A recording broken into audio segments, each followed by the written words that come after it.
বাংলাদেশের গাবতলী হাটে একটা মহিষের নাম রাখছে শুভেন্দু অধিকারী। এ তো বাপের বেটা কাজের মতো কাজ করছে। এক সপ্তাহ এক মহিষের নাম রেখেছিল ডোনাল্ড ট্রাম্প, এবার নাম রাখছে শুভেন্দু অধিকারী। মানে ও যেহেতু কুরবানি দিতে দেবে না গরুকে, তো ওকেই ধরে কুরবানি করা হোক। কথা কন না গা। এই জন্য বলতে চাই, এমন কাজ করেন না, এমন ভাবে ধর্মের নাম দিয়ে জাতিকে বিভ্রান্ত করেন না।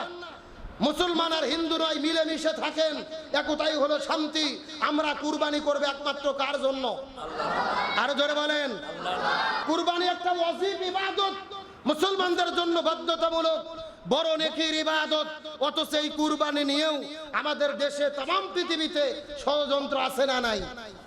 আমার আগেও মেদি ভাই বলার চেষ্টা করেছেন, আমাদের পার্শ্ববর্তী ভারতে সেই বিজেপির সরকার পশ্চিম বাংলায় ক্ষমতায় আসার পরে গরু জবে করা তারা নিষিদ্ধ করেছে, গরু কুরবানি করা নিষিদ্ধ করেছে।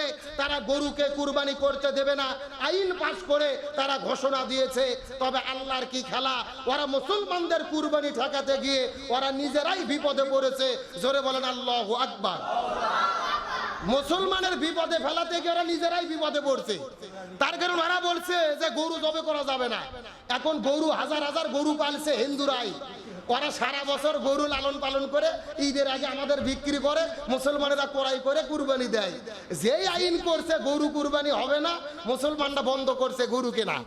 এখন হিন্দুদের গরু বিক্রি হচ্ছে না, ওরা হাতের মধ্যে বিষের বোতল নিয়ে মিছিল করতেছে, হাতের মধ্যে গলার দড়ি দেওয়ার দড়ি নিয়ে মিছিল করতেছে যে শুভেন্দু অধিকারী আর নরেন্দ্র মোদী হয় ক্ষমতা ছাড়ো, না হলে গরু বিক্রি করতে দাও, না হলে আমরা গলার দড়ি দিয়ে বিষ খেয়ে মারা যাবো। আল্লাহু আকবার বলবেন না? আল্লাহর কোরআন বলছে ওয়া মাকারু ওয়া মাকার আল্লাহ আল্লাহু খায়রুল মাকিরিন। ওরাও ষড়যন্ত্র করে, আল্লাহর কৌশল অবলম্বন করে। কার কৌশল বিজয় হয়? আল্লাহ বলছেন ইয়াকিদুনা কায়দা ওয়া আকিদু কায়দা। তারাও কিছু কায়দা কৌশল করে, আল্লাহরও কিছু কায়দা কৌশল।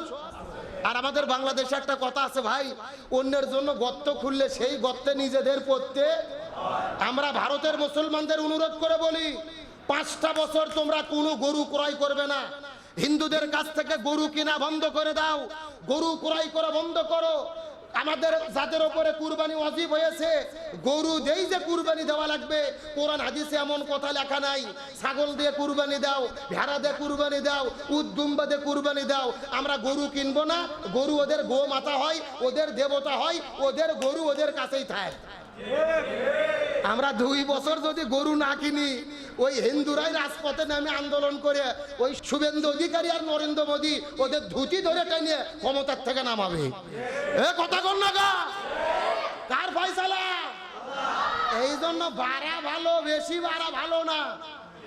শুভেন্দু অধিকারী বলছে গরু জবে করো না, গো মাথা খাওয়া হারাম।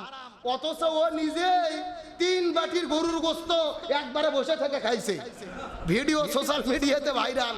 শুভেন্দু অধিকারীর বন্ধু বলতেছে শুভেন্দু অধিকারী 1 বাটি নয়, 2 বাটি নয়, 3 বাটি গরুর গোস্ত ওই পশ্চিম মেদিনীপুরের শাহাবুদ্দিনের বাসায় আমার চোখের সামনে বসে থেকে খাইছে।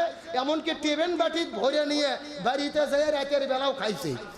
ওই বাটপার নিজে খাই 3 বাটি করে গরুর গোস্ত, আর মুসলমানদের বলতেছে গো মাতা, ওটা আমাদের দেবতা, খাওয়া যাবে না।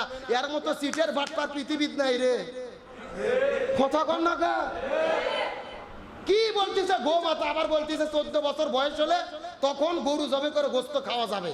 আচ্ছা, যেই গরু এদের মাতা হয়, দেবতা হয়, 14 বছর পরে কই দেবতা শেষ হয়ে যায়? কে রে? আমাদের বাংলাদেশের নিয়ম হলো মাও যারা, বাবা যারা বয়স বেশি হলে এদের আরো খেদমত বেশি করা লাগে। আর ওই বাটপাররা 14 বছর ওকে পুজো করবে আর 14 বছর করে গরু জবে করে খাবে। এদের মতো বাটপার দুনিয়াতে নাই। কথা বলেন, জনগণকে ভুল বুঝানো যাবে না। এই রকম কথা বলো না। কেমন মাও? মায়ের পা হলো 4টে, লেয়াছে একটা, শিং 2টে। আর মায়ের সন্তান হলো শুভেন্দু, আর 2 পাও, লেজও নাই, শিংও নেই। কে রে? মা আর সন্তান এক ঘর কথা না? তাহলে মাও আলাদা, সন্তান আলাদা, লেজও নাই, শিংও নাই। সুতরাং পরিষ্কার করে বলি, তোমরা তোমাদের ধর্ম পালন করো, আমরা কটূক্তি করতে চাই না, তবে আমাদেরকে আমাদের ধর্ম পালন করতে দিতে হবে। আল্লাহর কোরআন বলছেন লাকুম দীনুকুম ওয়ালিয়া দিন, যার ধর্ম সে পালন করবে। আজকে ভারতে মাইকে মসজিদ আজান দিতে দিচ্ছে না, বলতেছে মাইকে আজান চলবে না। আমরা বলতে চাই আজান যদি বন্ধ হয় তোমাদের পূজোর গানও বন্ধ করতে হবে। আর আমাদের আজান হলে তোমাদের কানত ঢোকে। এগুলো বাটপারি। তোমরা যত ষড়যন্ত্র করো, 400 বছর মুসলমানেরা ভারত উপমহাদেশ শাসন করেছে। সুতরাং রাসূল হাদিসে বলে কিয়ামতের আগে গাজওয়াতুল হিন্দ হবে।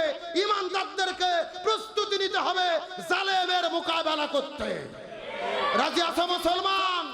কারা কারা রাজি? দুটো হাত আল্লাহকে তুলে দেখায় দাও। লিল্লাহে তাকবীর। আমাদেরকে ইমানের বলে বলিয়ান হয়ে থাকতে হবে। ইমান ছাড়া দুনিয়াতে থাকা যাবে। ওরা বলতেছে গরু গোস্ত খায় না, নিজেরাই খাচ্ছে। কাল আবার দেখলাম আমাদের বাংলাদেশের গাবতলী হাটে একটা মহিষের নাম রাখছে শুভেন্দু অধিকারী। এ তো বাপের বেটা কাজের মতো কাজ করছে। এক সপ্তাহ আগে এক মহিষের নাম রেখেছিল ডোনাল্ড ট্রাম্প, নেতানিয়াহু, এবার নাম রাখছে শুভেন্দু অধিকারী। মানে ও যেহেতু কুরবানি দিতে দেবে না গরুকে, তো ওকেই ধরে কুরবানি করা হোক। কথা বল না গা। এই জন্য বলতে চাই এমন কাজ করেন না, এমন ভাবে ধর্মের নাম দিয়ে জাতিকে বিভ্রান্ত করেন না। মুসলমান আর হিন্দু নয়, মিলেমিশে থাকেন, একতাই হলো শান্তি। আমরা কুরবানি করবে একমাত্র কার জন্য? আরো জোরে বলেন। এই জন্য আল্লাহর জন্য যদি আমরা কুরবানি করি, ওই পশুগুলো হাসরের ময়দানে আমাদের সুপারিশ করবে। আল্লাহ তাআলা সেই সুপারিশ গ্রহণ করে আমাদের জান্নাতের মেহমান বানায়া দেবে। সুবহানাল্লাহ বলেন। হযরত আব্দুল্লাহ ইবনে আব্বাস রাদিয়াল্লাহু তাআলা হাদিস বর্ণনা করেন, রাসূল আরবি সাল্লাল্লাহু আলাইহি ওয়াসাল্লাম বলেছেন যে জিলহজ মাসের প্রথম দশকের আমলগুলো আল্লাহর কাছে সব আমলের চাইতে প্রিয়। জোরে বলেন সুবহানাল্লাহ। আর একটু জোরে বলবেন না? রাসূল আরবি সাল্লাল্লাহু আলাইহি ওয়াসাল্লাম বলেন এই জিলহজ মাসের একদিন যদি কেউ আল্লাহর সন্তুষ্টির জন্য রোজা পালন করতে পারে, নফল রোজা, একটা রোজা রাখার কারণে আল্লাহ তাআলা ওই ব্যক্তির কাছ থেকে 70 বছরের রাস্তা পর্যন্ত জাহান্নামের আগুনকে আল্লাহ তাআলা সরাইয়া দেয়। রাসূল আরবি সাল্লাল্লাহু আলাইহি ওয়াসাল্লাম বলেন এই জায়গার মধ্যেই শেষ নয়, এই প্রথম জিলহজ মাসের প্রথম দশকের ভেতরে ইয়াউমুল আরাফা, অর্থাৎ আরাফার দিনে একদিন যদি কেউ রোজা পালন করেন, একটা রোজা রাখার কারণে আল্লাহ রাব্বুল আলামিন অতীত 1 বছর এবং ভবিষ্যৎ 1 বছর, 2 বছরের জীবনের গুনাহকে আল্লাহ তাআলা মাফ করে দেয়। কয় রোজা? আরাফার দিনে যদি কেউ একটা রোজা পালন করে, অতীত 1 বছর, ভবিষ্যৎ 1 বছর, 2 বছরের জীবনের গুনাহ আল্লাহ মাফ করবে। এবং 2 বছর রোজা রাখলে যেই সওয়াব, একটা রোজা রসিলেই আল্লাহ তাআলা সেই সওয়াব দান করে দেবেন। তাহলে সেই রোজা আমাদের রাখার দরকার আছে না নাই? আর রাসূল বললেন যারা কুরবানি দেবে, কুরবানি করবে আল্লাহর সন্তুষ্টির জন্য, জিলহজের চাঁদ ওঠার পরে নখ, শরীরের পশম কাটা যাবে না, এগুলো থেকে বিরত থাকতে হবে। আর এই প্রথম দশকের সবচেয়ে গুরুত্বপূর্ণ আমল হলো ঈদুল আজহা দিনে 10ই রমজান, 10 থেকে শুরু করে 12, 10, 11, 12, এই 3 দিনের ভেতরে যে কোনো দিন আল্লাহর জন্য, আল্লাহর সন্তুষ্টির জন্য কুরবানি করা। আমরা যেই পশুটা কুরবানি করি, রাসূল বলেন ওই পশুর রক্ত জমিনে পড়ার আগেই আল্লাহ তাআলা ওই ব্যক্তির কুরবানিকে কবুল আর মঞ্জুর করে নেয়। রাসূল আরবি সাল্লাল্লাহু আলাইহি ওয়াসাল্লাম বলেন একজন ব্যক্তি আল্লাহর সন্তুষ্টির জন্য যদি কুরবানি করেন, এই দুনিয়ার মধ্যে যেই পশুটা কুরবানি করবেন, ওই পশুর শরীরের মধ্যে যেই পরিমাণ পশম থাকবে, রাসূল বর্ণনা করে বলেন ওই পশুর শরীরের মধ্যে যেই সমপরিমাণ পশম থাকবে, ওই পশমের সমপরিমাণ নেকি আল্লাহ রাব্বুল আলামিন ওই কুরবানি দাতার আমল নামায় আল্লাহ তাআলা লিপিবদ্ধ করে দেবে। একটা পশুর শরীরে যত পশম, পশমের সমপরিমাণ সওয়াব দান করবেন কে?